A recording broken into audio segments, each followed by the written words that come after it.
Bora falar de esporte, não é luta livre de família. Vamos falar de esporte aqui no Tá No Ar Campinas com ele, Wendel Coral. Que barraco acontece tudo quanto é lugar, mas não é uma modalidade esportiva, pelo menos oficial, né, meu amigo? Boa tarde. Ainda não, viu, Júlio? Tem barraco em toda esquina. Boa tarde pra você, um abraço pra quem nos acompanha aqui no Tá No Ar Campinas nesta quarta-feira. Hora da gente falar bastante de esporte, Júlio. Bora falar de esporte. Você chegou a usufruir daquele café da manhã da Dona Maria ou não? Não cheguei, porque quando eu adentrei aqui ao local já não tinha mais nada. Fábio Oliveira, Marcos Gatti já tinham comido tudo. E até o pão de queijo que sobrou, o Alex chegou antes e acabou comendo, viu, Júlio? Ah, entendi. Não, mas tudo bem. Fiquei na água pra variar. Ah, entendi. Mas tudo bem. Já que meu suco não fica pronto, né, Júlio? Exatamente. Rapaz, o Guarani recebe o Velo Clube no Brinco de Ouro da Princesa e faz um tempinho já que eu estou elogiando o Velo Clube. O Guarani precisa ficar esperto, porque o Velo, ele tá surpreendendo equipes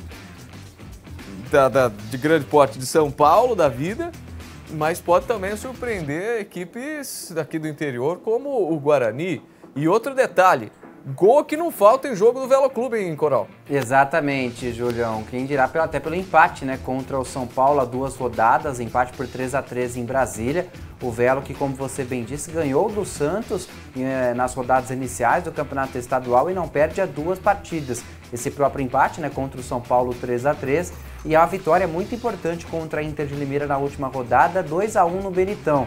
Então o Velo, que tem 9 pontos, já não briga mais por classificação no grupo D, que é o grupo de Palmeiras, São Bernardo e Ponte Preta, mas briga ainda contra o descenso. Esse triunfo do Velo contra a Inter de Limeira na última rodada foi importante, porque o Velo mantém a Inter na lanterna da competição e fica próximo ali da tão sonhada pontuação de 12 pontos para, quem sabe, zerar qualquer possibilidade de rebaixamento. Por isso é um confronto importante hoje no Brinco de Ouro e duelo de opostos, né? Porque, por exemplo, o Velo busca mais um triunfo e vem, de certa forma, em ascensão no campeonato comandado pelo técnico Guilherme Alves, chega a 12 pontos, não tem mais risco de cair. Mas, por outro lado, o Guarani ainda busca a classificação no grupo B, que é o grupo mais embolado do Campeonato Paulista, né? O Bugre é o vice-líder por critério de desempate, tanto contra a Portuguesa quanto também contra o Red Bull Bragantino. O Santos é o líder com 12 e aí Guarani, Bragantino e Portuguesa tem 11. Só que o Guarani vive um momento de instabilidade na competição, né? Não vence há 3 rodadas,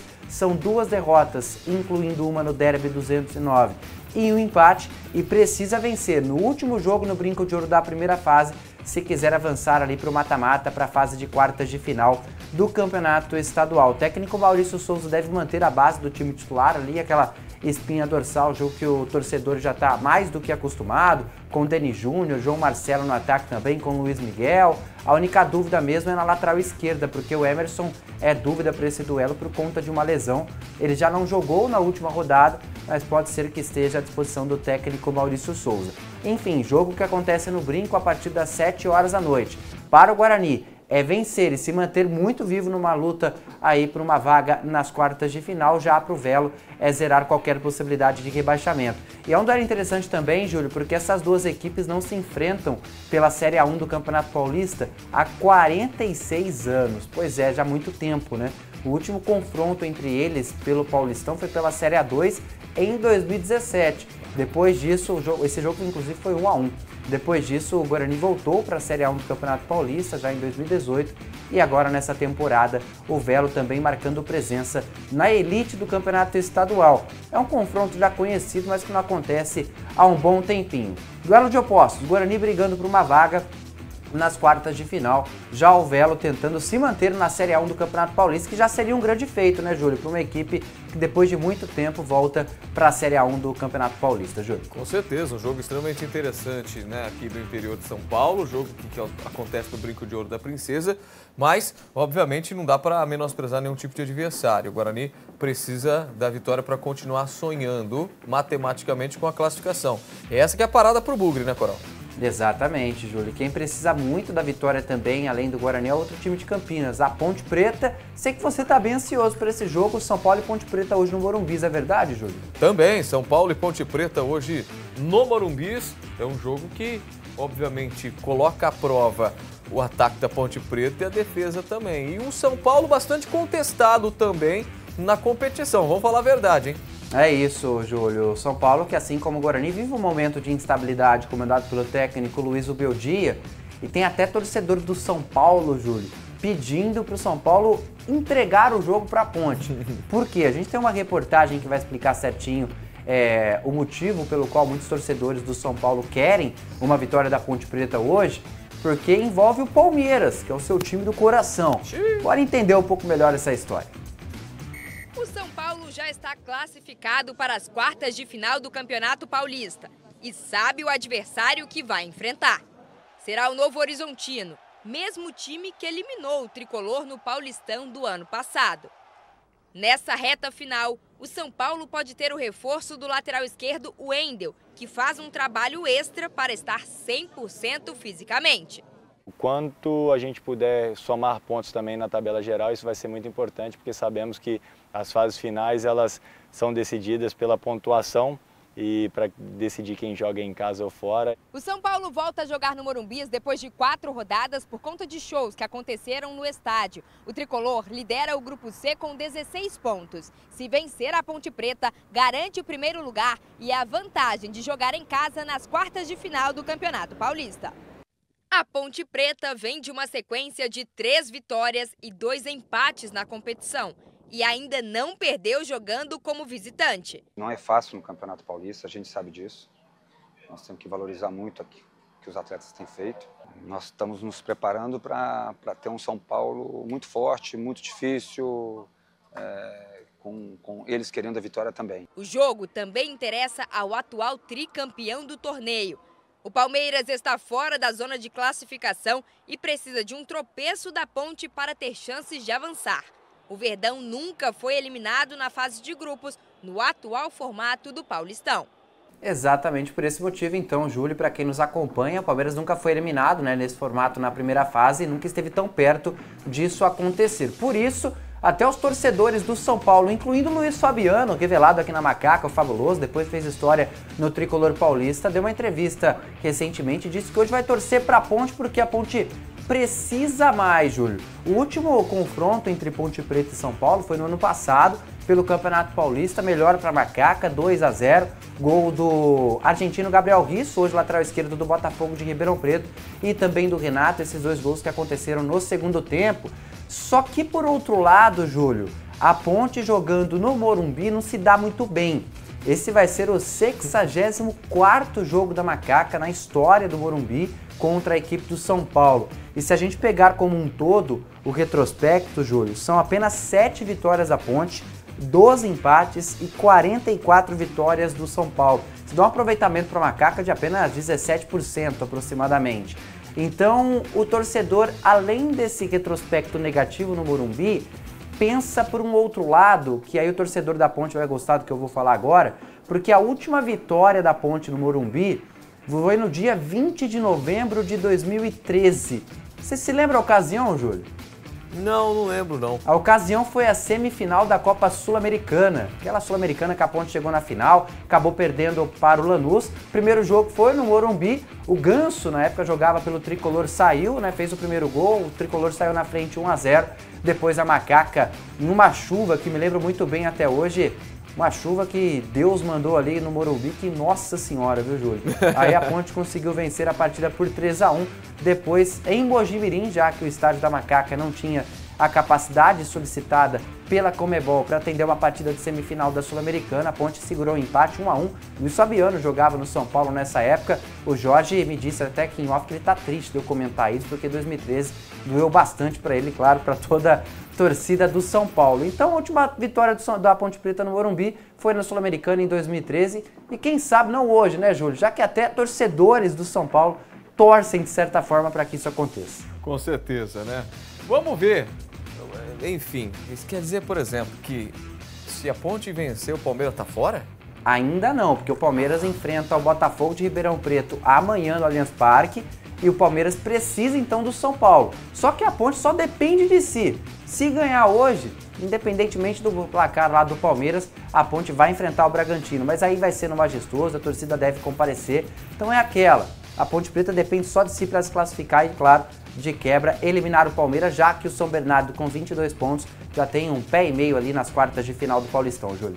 Bom, Se a Ponte vencer hoje e eliminar, consequentemente, o Palmeiras amanhã, não fizer a parte dele, é culpa do Palmeiras que não fez a parte dele até agora. Ah, também. Não dá pra criticar a Ponte Preta. Aquela que derrota precisa pro vencer. Novo Horizontino no Allianz Parque dói até hoje pro torcedor palmeirense. Exatamente. Então, assim, o problema é do Palmeiras. A Ponte quer vencer e passar de fase. Se o Palmeiras não conseguir fazer isso, o demérito é deles, não da Ponte Preta, que só vai lá no Morumbi pra, quem sabe, tirar uma vitória lá do São Paulo. A única chance, né, Júlio, só para corrigir a informação, a única chance da Ponte Preta carimbar a classificação agora já nessa 11ª rodada é vencer o São Paulo e aí o Palmeiras ter um tropeço com o Botafogo. É difícil porque o Botafogo já não tem mais chance nem de rebaixamento nem de classificação.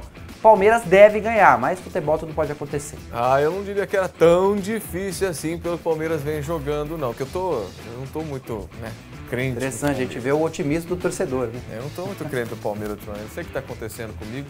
O pessoal fala lá em casa, tem Palmeiras. Aí vai empatar hoje. E não deu outro, empatou mesmo contra o São Paulo. Eu falei que ia empatar, eu falei empatou. Isso aí é jogo de empate. E um empate feio que Deus o livre. E o São Paulo poupando, inclusive, o Lucas e o Oscar, que entraram no segundo tempo. A tendência, né, tirando o Alisson, que deve ser preservado para essa reta final de primeira fase, sim, o Wendel deve estrear na lateral esquerda do São Paulo, pelo menos está à disposição do técnico Luiz Beldia. Quem me dera, viu, Júlio?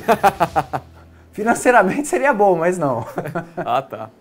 Rapaz, e que esse negócio de movimento contra o campo de grama sintética agora virou um embate, porque há 2, 3 anos atrás, quando o Palmeiras implementou um gramado sintético também aqui no estado de São Paulo, lá no Allianz Parque, começou, porque o jogador se machuca agora no gramado sintético. E começou, o jogador quer gramado sintético, o jogador quer gramado natural. E agora virou Batman e Superman esse negócio. Uns querem um sintético, outros querem o gramado natural. E aí, não sei o que vai acontecer, mas que há uma mobilização, Assim, viu, Júlio? É a nova polêmica, né, do futebol brasileiro, a grama sintética ou a grama natural, e os jogadores que apoiam, inclusive, né, o fim da grama sintética, argumentam justamente isso, que a grama sintética ela possibilita um aumento de lesões quando o jogador atua em um gramado como este. Só que as coisas mudam bastante, né? Lembro que quando só o Atlético Paranaense tinha esse gramado, todo mundo tratava como algo inovador, algo bacana. Depois outros clubes, incluindo o Palmeiras, fez esse uso, né, da grama sintética, optou por usar a grama sintética e as coisas começaram a mudar. Bora entender um pouco, Júlio, como está funcionando isso. Já teve até uma nota oficial por parte dos jogadores, inclusive muitos craques apoiando o fim da grama sintética. Bora rodar. Neymar, Lucas Moura, Memphis Depay, Felipe Coutinho, Thiago Silva, Gabigol. Esses craques e muitos outros publicaram um texto nas redes sociais. A postagem diz que nas ligas mais respeitadas do mundo, os jogadores são ouvidos e investimentos são feitos para assegurar a qualidade do gramado nos estádios. O problema dos atletas é com um suposto maior risco de lesão nesse tipo de campo. Da primeira divisão do Campeonato Brasileiro, Atlético Mineiro, Botafogo e Palmeiras mandam jogos em estádios com grama artificial. O Palmeiras rebateu o movimento e afirmou que o campo sintético é certificado pela FIFA e que não há qualquer comprovação científica de que o risco de lesão em campos artificiais seja maior. Tá aí, Júlio. Portanto, resumidamente, é isso que está acontecendo. E até a pergunta que eu te faço, né, Júlio? Sei que você já jogou muita bola na sua vida. Nossa. Hoje não mais, né? Até por conta da idade também, outras prioridades. Mas você preferia jogar bola no gramado sintético ou no gramado natural, Júlio? Eu gostava da bola rolando, Coral. Ia lá e dava na goela, que nem o Zuneto. Não tem essa, na gaveta, não. Né, Júlio? Natural ou sintético, o importante é a bola rolar. Eu acho que é muito nhenhenhê pra pouco tchá-tchá-tchá esse negócio de gramado sintético. Vamos jogar bola, natural, que é o que importa, né? Exatamente. Bola rolando, Coral. E a bolinha amarela rolou para um brasileiro ontem à noite. O brasileiro, a sensação do momento, só que no tênis não deu pro João. É verdade, Júlio. A estreia, né, de João Fonseca, o garoto de apenas 18 anos de idade, no Rio Open ontem à noite. Interessante, né? O João Fonseca vem do primeiro título de ATP da sua carreira, conquistado na última semana em Buenos Aires, como falamos aqui no Tá No Ar Campinas. Só que na estreia do Rio Open, toda aquela mobilização, torcida em peso, inclusive muitos famosos presentes lá na quadra Guga Kirten, no Rio de Janeiro, para prestigiar a estreia do João Fonseca contra o Alexandre Miller, da França, Mas não deu muito certo não, viu, Júlio? O João Fonseca jogou muito mal, tomou um 6-1 só no primeiro set ali. O garoto estava muito nervoso, muito tenso. Inclusive, depois dessa partida, ele disse que não conseguiu ser ele mesmo em quadra por conta da tensão. No segundo set bem equilibrado, acabou indo para o tie-break, 6-6 para os dois tenistas, só que no tie-break melhor ali para o francês, que não deu chance para o brasileiro, 2-0. O brasileiro era o favorito, como nós falamos ontem, aqui também no Tá No Ar Campinas, mas dentro de quadra foi um jogo muito atípico do João Fonseca, né? Repito, essa tensão também, e coloco, né, nesse fator também, elenco a questão da confiança, né? Porque todo mundo estava botando muita confiança no João Fonseca,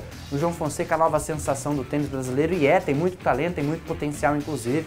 Mas é hora de pés no chão, né, Júlio? Ontem nós falamos isso quando algumas pessoas começam a falar: quero ver o João Fonseca contra o Carlos Alcaraz. Calma, deixa o garoto trabalhar, vamos devagar, deixa ele conquistar seu espaço cada vez mais, porque ontem não deu muito certo para o ATP 500, uma certa decepção, não só para o João Fonseca, mas para todo mundo, né, Júlio? Pelo menos 5 aces ele colocou, mas só que não deu para vencer, obviamente. E no primeiro set foi uma lavada, literalmente uma lavada. E aí a questão mental atrapalha muito, né, Júlio? Muito. Tênis é muito isso, O garoto vê a quadra lotada, até para treino. Quando ele treinou no dia anterior, todo mundo lotado, todo mundo marcando presença, quadra lotada. Chega na quadra, assim que ele entra, todo mundo gritando o nome dele. Enfim, é uma atmosfera que ele ainda não tinha vivenciado, né, aqui no país. É diferente quando você joga fora, como ele jogou em Buenos Aires, tendo uma torcida majoritariamente contra, é uma coisa, mas quando está todo mundo torcendo por você ali, 18 anos também é um garoto muito novo, né, Júlio? Serve de aprendizado. Com 18 anos a gente estava aprendendo ainda, né, Coral? Exatamente, Júlio. Exatamente. Tem que tomar cuidado quando tem muita expectativa para não se frustrar, né, Júlio? Tem essa também. Você já se frustrou, Júlio, quando você criou muita expectativa em alguma coisa? Não? Até hoje. Até hoje? Até hoje. É vivendo e aprendendo. É até uma combinação. Eu falo, olha, não vamos gerar muita expectativa, não. É. Porque não dá muito certo. Vamos deixar... É bom quando não promete nada e entrega tudo, né, Júlio? Exatamente. Vamos deixar nesse sentido, porque prometer tudo e não entregar nada é a pior coisa que tem. É complicado. Um abraço pra você, meu amigo. Outro abraço pra você, Júlio. Amanhã tem mais. Forte abraço. Valeu!